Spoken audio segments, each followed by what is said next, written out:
국제사회에서 계속 왕따를 당하는 겁니다. 아이고. 그러니까 저 같은 경우에도 이제 연회 같은 데 참가해서 외교단하고 같이 행사할 때 그때 이제 김일성이 배지, 김정은이 배지 이렇게 달고 이만한 큰 거 있습니다. 여기다 달고 이제 배지를 달고 공식 행사장에 가게 되면 이거 보고 다 뜁니다. 아니라고. 아이고. 예. 나 혼자 왕따 된 기분이죠. 외교관들은 그래도 해외에 있으니까 좀 감시가 덜하지 않나요? 북한과 아무래도 관계가 좋은 나라인 경우에는 감시가 조금 덜하겠죠. 근데 북한 외교관들한테서 가장 큰 문제는 무슨 이게 아닙니다. 뭐예요?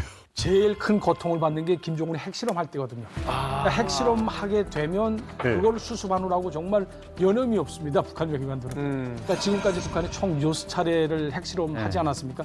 그중 4차례니까 한 70% 정도를 김정은 집권 시기에 했거든요. 근데 이제 외교관이라는 거는 아무래도 자기가 대표하는 나라가 내 얼굴이나 같지 않습니까?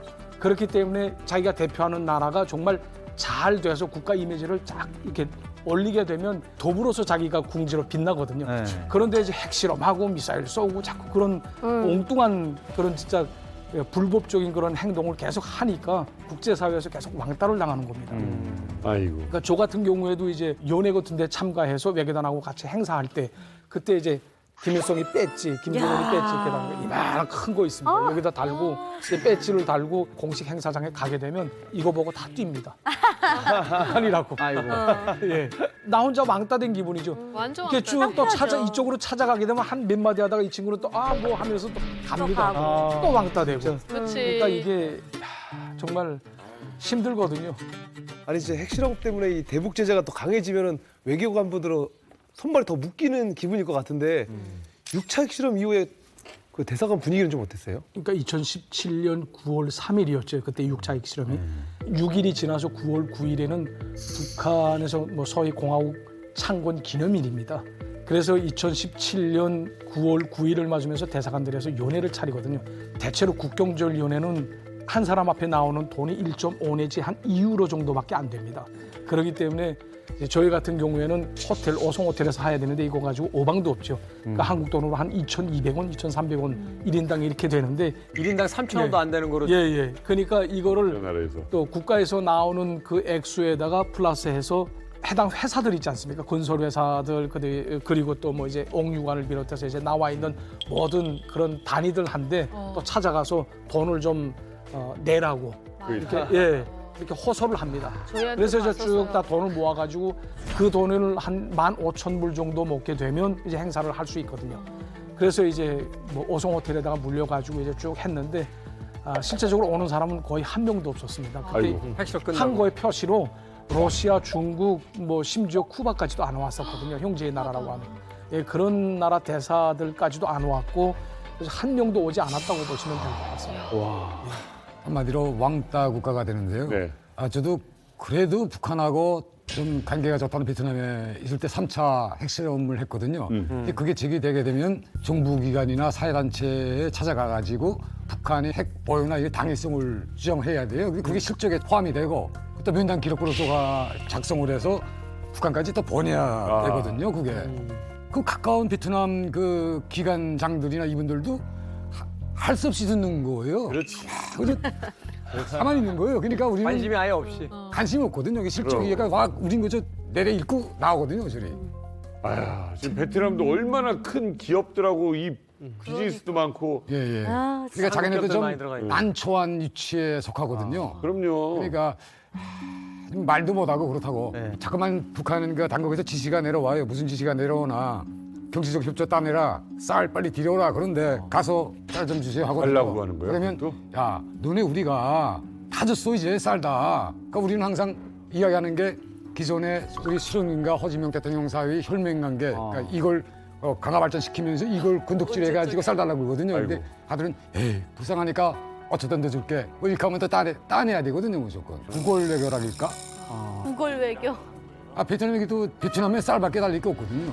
쌀만 계속 달라고 그러지. 그러면 뭐 국수로도 받아요? 알랑미 많이 받아요. 국수로 받으신다고 물어보셨잖아요. 이제 참 우스운 얘기인데 사람 입에 들어갈 수 있는 건 다 받으라는 겁니다.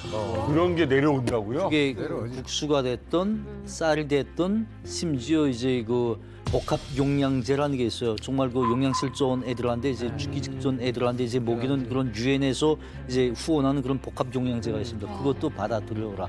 사람이 입에 들어가서 용량의 섭취가 될 수 있는 거면 구웠던 것도 가림없이 다 들여라. 이거거든요. 강냉이가 됐든 뭐 쌀이 됐든 이제 국수가 됐든 국수 고급이죠. 고급이죠. 농담이 아니네요. 이게. 진담이거든요, 그게.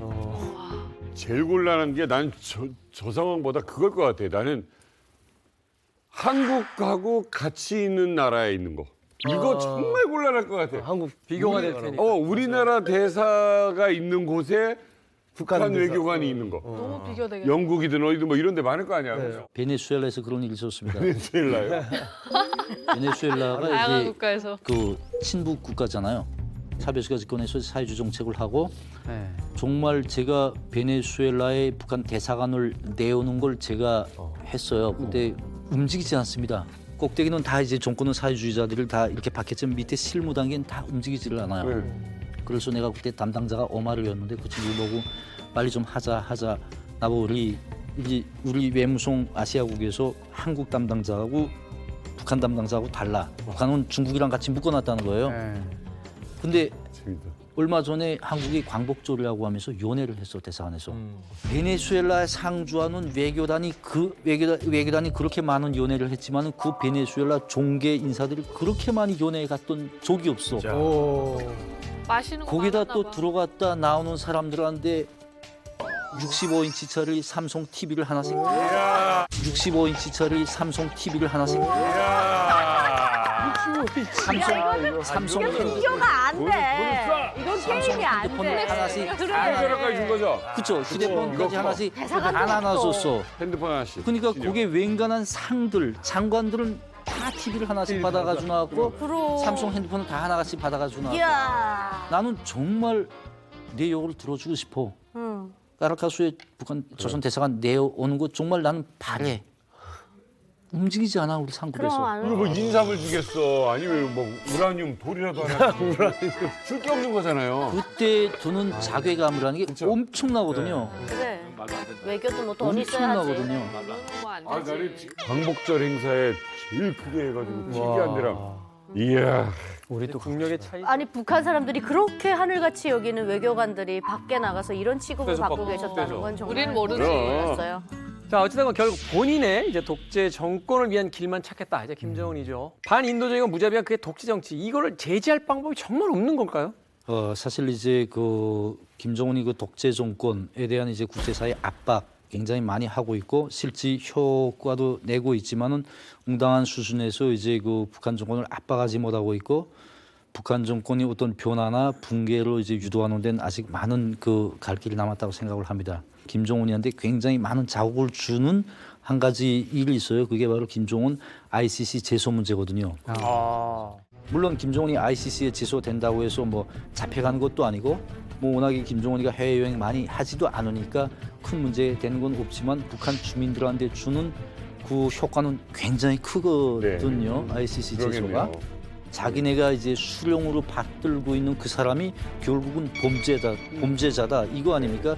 이게 북한 주민들한테 주는 효과는 굉장히 크고 바로 그 때문에 김정은이 다른 건 다 양보해도 ICC 제소만은 양보하지 네. 말아야 된다라고 강하게 이제 주장을 하는 거죠. 그러겠네. ICC 제소당하는 걸 왜 이렇게 두려워하냐면 김정일도 제소당한 적이 있거든요. 2009년도에 이제 천안함 폭침 사건 등등으로 해서 제소가 됐는데 해봐야 뭐하냐. 솔직히 말해서 체포영장이 발부된 사람도 있어요.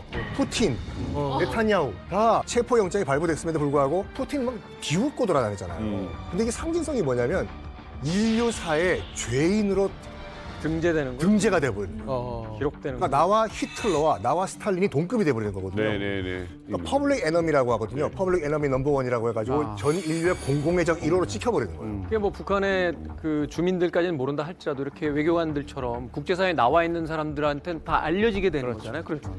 그러면 우리 국가의 지도자가 국제 그 범죄자로서 이제 등재가 됐다. 이거는 사실은 엄청난 거니까. 네. 아니, 안 그래도 부끄러운데 범죄자라는 것까지 알면 얼마나 부끄러워야 되는 거야.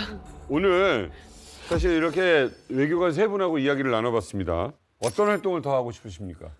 대한민국 정부에서 좋아하는데 이제 정말 통일을 위해서 대한민국 안보를 위해서 뭔가 할 수 있는 기회를 주셨고 열심히 하고 있습니다. 네. 더 열심히 할 것이고 더 중요하게는 정말 죄라는 거는 그쪽 땅에서 태어났다는 그 죄밖에 없는 우리 북한 동포들이 김정은 독재 체제에서 해방이 돼가지고 그들도 우리와 같은 자유와 네. 행복을 누릴 수 있는 그날을 앞당기기 위해서 북한의 인권, 민주주의가 개선될 수 있는 그런 날이 오기를 바라서 네. 사회의 실상을 계속 폭로하겠고 제가 지금 대한민국 와서 이제 그 여러 많은 분들이 이제 공고를 해가지고 책을 하나 썼습니다. 곧 출간할 예정이고요. 네. 제목은 이제 내가 본 김정은 이렇게 달아가지고 세다. 제목을 베스트셀러가 냈는데 재밌겠다. 책 재밌겠다. 이만갑 나와서 다 할 수 없는 정말 북한에 두고 온 우리 동료들의 억울한 심정을 거기에 다 토로를 했고 정말 김정은 정권이 그 야만적인 그 에피소드들이 그게 다 반영이 됐습니다. 그러한 폭로 활동 이것도 많이 하겠고요. 네. 결국은 이제 이렇게 저한테 그 훌륭한 기회를 주고 대한민국 국민으로 살 수 있게 해준 대한민국 국민이 보답하는 의미에서 열심히 노력하겠다는 네. 것이 이 자리를 빌어서 말씀드리는 바입니다.